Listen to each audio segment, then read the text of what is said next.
Now, they probably would just want to ask us one simple question. Why did you stand by and allow everything to be consumed or poisoned or destroyed? Now, before that question is asked of us, we still have time to ask this question of ourselves. Will we ever disrupt our seemingly comfortable lives and dedicate ourselves to stopping, by any means necessary, things like global warming, U.S. military interventionism, economic exploitation, factory farming, environmental devastation, etc., or will we continue to defend and preserve our way of life? Well, the United States makes up about 5% of the world's population, but consumes more than 25% of the world's resources. So here's a newsflash. Our way of life is the issue. And if our way of life was so worthy of being defended at any cost, why do we need so many homeless shelters, alcohol and drug rehab centers, rape crisis hotlines, battered women's shelters, and suicide hotlines? Why is there a sexual assault every 2.5 minutes? If America is the world's shining light, why are its citizens left with no choice but to desperately organize in an attempt to protect human, environmental, civil, and animal rights? Why can't we drink the water or breathe the air without being afraid of becoming ill from corporate-produced toxins? If America is the zenith of human social order, why does our vaunted way of life provoke terror, both as a tactic and an emotion? Whether we want to admit it or not, our way of life was built on a nearly exterminated indigenous population, on an African slave trade, and on all those killed in places like Hiroshima, Nagasaki, Central America, Southeast Asia, the Middle East, etc. It was built on stolen land using stolen oil. Our way of life was built on terror. But there is an alternative to terror, and it's called justice. But to seek justice, we must first be unafraid to recognize injustice, even if we have played a direct or indirect role. To do that, we have to open our eyes and be willing to take action. To do that, we have to maintain what Antonio Gramsci called a pessimism of the intellect and an optimism of the will. To do that, we have to become aware of ourselves as potential agents of collective social change. To do that, we have to remember that the few successful movements in this country, civil rights, women's suffrage, labor unions, etc., succeeded in part because they used tactics that are outside of what was permitted at the time. Now, I'm trying to liven things up here a bit. I'm going to go out on a limb and play a little hunch here. And I'm going to say that I think that this planet Earth, has more than enough corporate lawyers, investment bankers, Wall Street brokers, and real estate brokers. Who agrees? And if you agree, clap your hands if you agree. What's up? Now I'm going to play another hunch here, and if you hear anything you like, feel free to clap. Now while the planet has enough of that, I'm going to gamble that planet Earth can never have enough dreamers, poets, artists, activists, romantics, visionaries, fighters, militants, rebels, radicals, and nonconformists. Who agrees? Yes. How many people here in the room identify as a nonconformist? Show of hands. Who considers themselves to be a nonconformist? Slim pickings. Don't be shy. I'm not going to make anybody stand up, I promise. All right. Now what I'm going to ask you to do is take the nonconformist pledge with me for tonight. Is anybody into that? Is anybody going to go along with it here? Okay. All right. No, you have to raise your left hand though. All right? So raise your left hand and repeat after me. I am a nonconformist. I am a nonconformist. A little better than that. Come on. This is Astoria.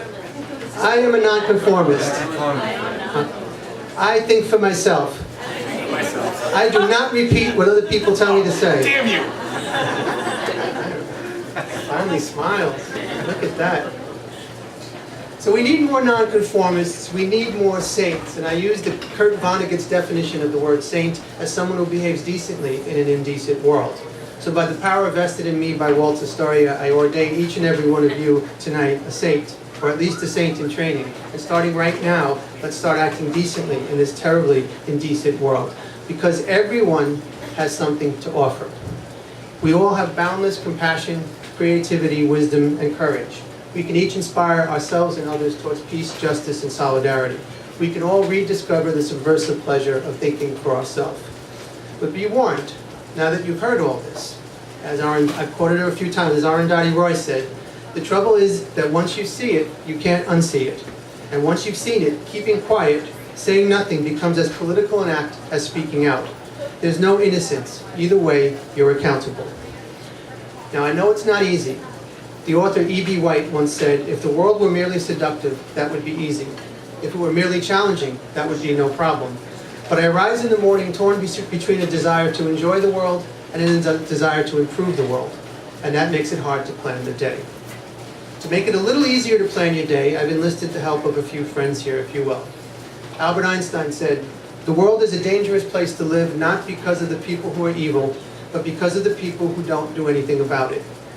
Voltaire said, "We're all guilty of the good we did not do." Martin Luther King says life's most persistent and urgent question is this: what are you doing for others? Noam Chomsky reminds us that we are responsible for the predictable consequences of our actions. 3 simple words from Gandhi: action expresses priorities. And last but not least, Kurt Vonnegut tells us there's no reason that good can't triumph over evil if only the angels would get organized along the lines of the mafia. Clearly, the old strategies are not working. But until we decide to change tactics, we remain accomplices to the perpetual global crime called civilization. Now, what kind of tactics am I talking about? That's the million-dollar question. Well, that's up to each and every one of you.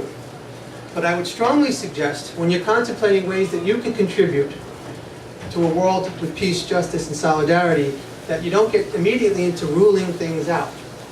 Because situations can make certain tactics more attractive than others. And I'm going to give you an example.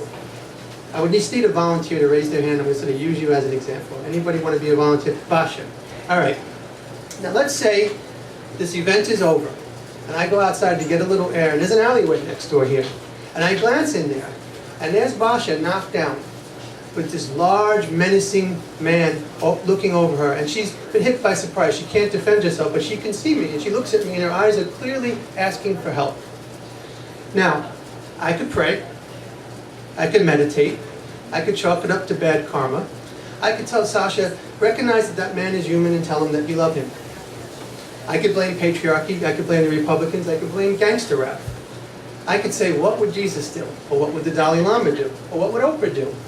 Or I could try desperately to remember that excellent quote about nonviolence that I got from my Pilates teacher. Maybe even pull out my phone and text her to ask her.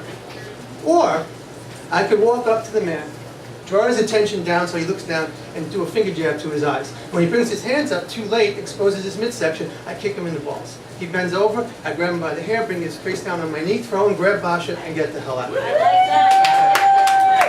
So, Basha, what would you rather I did that or chant? I like a finger in the eye better. There we go. You see, as Ani DeFranco said, any tool is a weapon if you hold it right.